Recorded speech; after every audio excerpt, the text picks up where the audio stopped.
Oi, gente, tudo bem? Hoje eu e o João Pedro vamos falar para vocês sobre a tricomoníase. Eu vou começar apresentando o sumário. Eu vou falar o que é a tricomoníase, a sua taxonomia, os aspectos biológicos, as características e um pouquinho de etiologia e patologia. E o restante vai ficar com o João Pedro. Aqui eu deixei um link desse protozoário sendo visto no microscópio, um vídeo que eu encontrei no YouTube, porém eu não consigo mostrar ele enquanto eu estiver apresentando pelo Canva. Então eu vou deixar o link no PDF lá no Class para quem quiser assistir, mas infelizmente aqui na apresentação eu não consigo mostrar para vocês. Bom, para começar, o que é a tricomoníase, né? Ela é uma IST, ou seja, ela é uma infecção sexualmente transmissível causada pelo protozoário Trichomonas vaginalis. É uma infecção não viral, porém é uma das mais comuns do mundo, cerca de 200 milhões de casos anualmente, e apresenta implicações tanto médicas quanto sociais e econômicas. Mas o porquê que ela apresenta implicações sociais e econômicas? Para começar falando da implicação social, a gente pode falar sobre a questão do tabu. Por ser uma IST, a pessoa pode sofrer preconceito, ela pode sentir vergonha, e isso dificulta a busca pelo tratamento, né, nas redes de saúde. E a questão econômica está mais ligada ao tratamento. É uma infecção tratável, não é um tratamento caro, porém, como a gente viu aqui, são cerca de 200 milhões de casos anualmente, então, em larga escala, o tratamento se torna caro pela quantidade de casos que ocorre por ano. Além disso, os sintomas da SST, ela se mostra de uma forma muito variada, eles se mostram de uma forma muito variados, podendo ser confundido com outras IST. Cerca de 70% dos homens e mulheres são assintomáticos, o que prejudica o diagnóstico precoce dessa doença.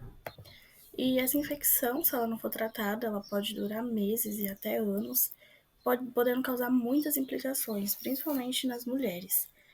O João Pedro vai falar melhor mais pro final, só que eu já vou deixar aqui uma que causa no homem, que eu achei assim muito grave, né? Que é o câncer de próstata. Pode causar câncer de próstata nos homens e nas mulheres também tem inúmeras implicações, muito mais do que os homens, mas isso daí o João Pedro vai falar mais pro final da apresentação. Agora eu vou falar um pouquinho da taxonomia.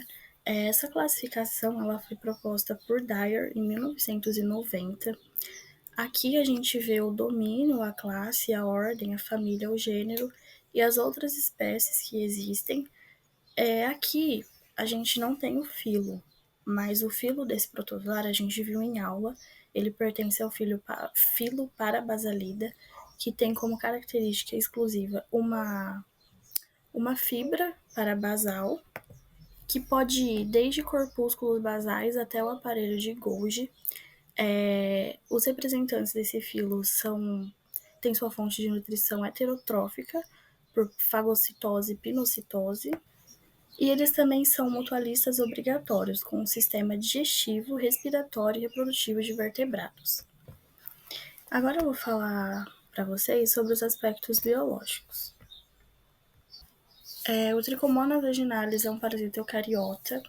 Ele é flagelado, possuindo 4 flagelos anteriores de diferentes tamanhos que vão oferecer mobilidade, e um flagelo que ele se fixa, ele vai de uma membrana ondulante até a superfície, e ele habita tanto o trato feminino quanto o masculino, então ele está presente em homens e mulheres, e ele sobrevive em pH entre 5 a 7,5, que é um pH mais ácido, contando com uma temperatura de 20 e 40 graus também, para sobreviverem, que é uma temperatura mais quente. Bom, é uma célula polimorfa, ou seja, as condições morfológicas dessa célula vão ser afetadas de acordo com as condições físico-químicas do local em que eles estão, como pH, temperatura, força iônica e e oxigênio. Eles podem se apresentar na forma elipsoides, piriformes, ovais e às vezes esféricas, e eles também possuem pseudópodes, que são os falsos pés que a gente viu em aula, que para eles têm como função a captura de alimentos e a fixação em partes sólidas, e também o seu núcleo é elipsoide, podendo conter um pequeno nucleolo. Esse parasita, ele não possui mitocôndria, que é responsável pela respiração celular. Então, quem faz essa função são os hidrogessomos, que vai possibilitar que o parasita se desenvolva na ausência de oxigênio. Além disso, eles também não apresentam a forma cística, somente a forma trofozoítica, que aqui, como está mostrando no slide, é a forma ativa e móvel dos protozoários. E como que os hidrogessomos vão possibilitar o desenvolvimento do parasito? Os hidrogessomos, eles são portadores de uma enzima chamada piruvato ferriquidocina oxirredutase. E por meio de uma oxidação fermentativa, o piruvato vai ser metabolizado no meio acetato, liberando energia em forma de ATP. Esses protozoários, eles também armazenam glicogênio na forma de energia, que vai ser fundamental para eles continuarem se desenvolvendo, né? Já que no epitélio vaginal, eles podem sofrer constantes alterações devido ao pH, o período menstrual também pode influenciar, os hormônios. E para finalizar essa parte, como a gente está vendo aqui no slide, ele utiliza a glicose, a maltose e a galactose como fonte de energia também. E em opções alternativas, eles podem também fazer a utilização de aminoácidos. Aqui eu coloquei para vocês uma foto representando a ultraestrutura com as organelas, mostrando todas as organelas presentes, o corpo parabasal, né, que é a característica exclusiva do filo. Todas essas organelas aqui estão presentes. E aqui a gente tem um ciclo biológico, mostrando a transmissão, né? A transmissão por relação sexual e a divisão. A divisão ela é por fissão binária, ou seja, vai originar dois indivíduos idênticos uns aos outros. E mesmo que seja raro, também há a possibilidade da transmissão durante o parto dessa infecção. Então, aqui por etapa, a gente consegue ver o trofozoito, que é a forma ativa e móvel do protozoário, na urina e nas secreções vaginais, depois ele em fissão binária e, por último, na vagina ou no orifício uretral. Falando um pouco de imunologia e patologia, a instalação do protozoário ele vai coincidir com o aumento do pH vaginal, né, vai alterar o pH vaginal normal da mulher, aumentando a proporção de bactérias e reduzindo a presença de lactobacilos. E esse contato da mucosa vaginal com o protozoário, ele vai desencadear uma intensa resposta imunicelular e humoral, aumentando os leucócitos, né, que são os leucócitos polimorfos nucleares, detectados por secreções. E a resposta imunológica natural dessa infecção desenvolve uma imunidade parcialmente protetora, sendo 30%, né, a volta à reinfecção nos pacientes. A interação do tricomonas com seu hospedeiro envolve componentes que estão associados à superfície celular desse parasita e às células epiteliais da pessoa infectada, além de componentes solúveis da secreção vaginal e uretral.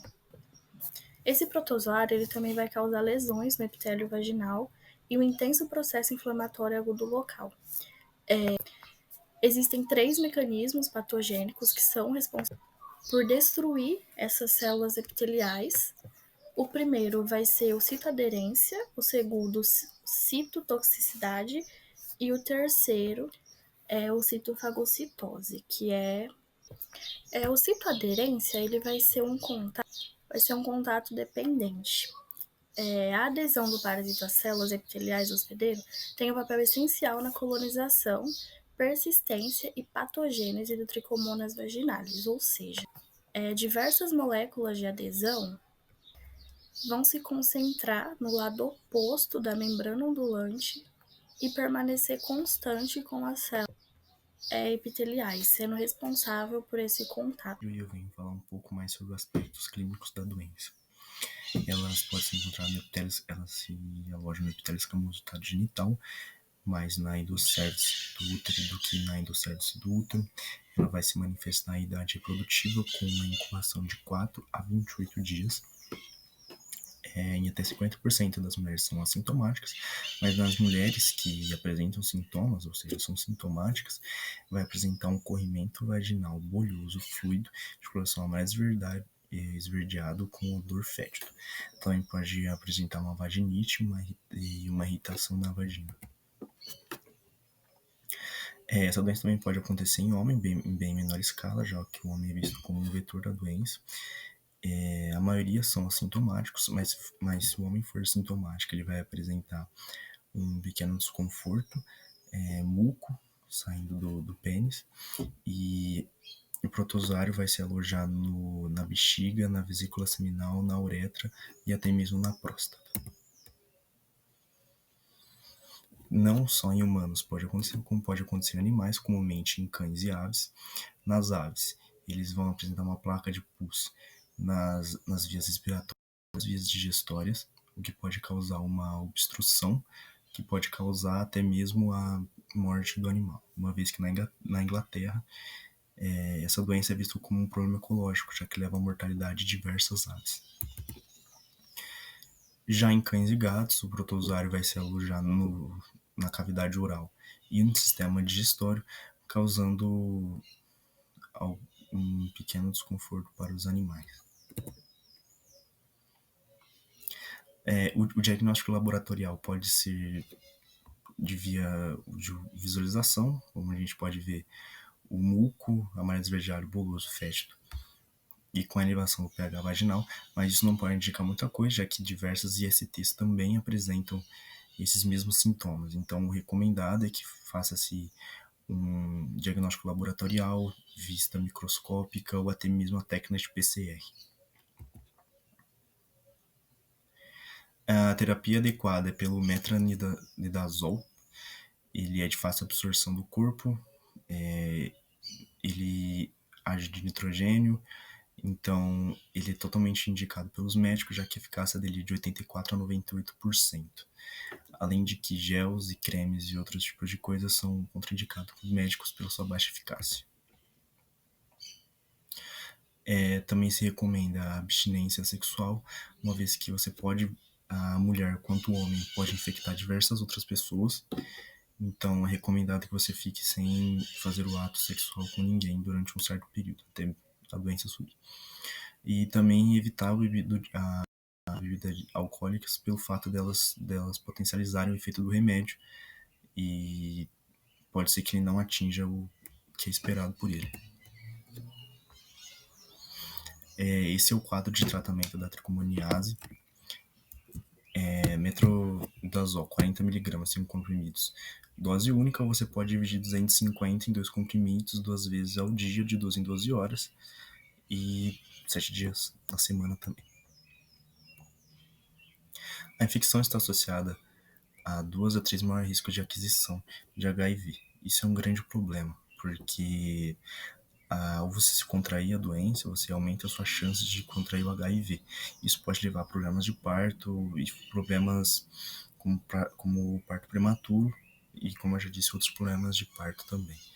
Então é muito importante que vocês se protejam na hora de fazer o ato sexual, utilizando camisinhas ou outros métodos contraceptivos para evitar que essa doença se prolifere.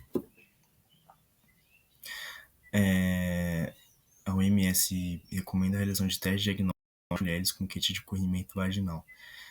Como já disse nos slides anteriores, o corrimento é um grande indício dessa doença, mas não só dela, pode ser de outras doenças também. Tem que ser feito um diagnóstico muito mais aprofundado. E aí, suas referências foram essas. Essa foi minha parte da apresentação.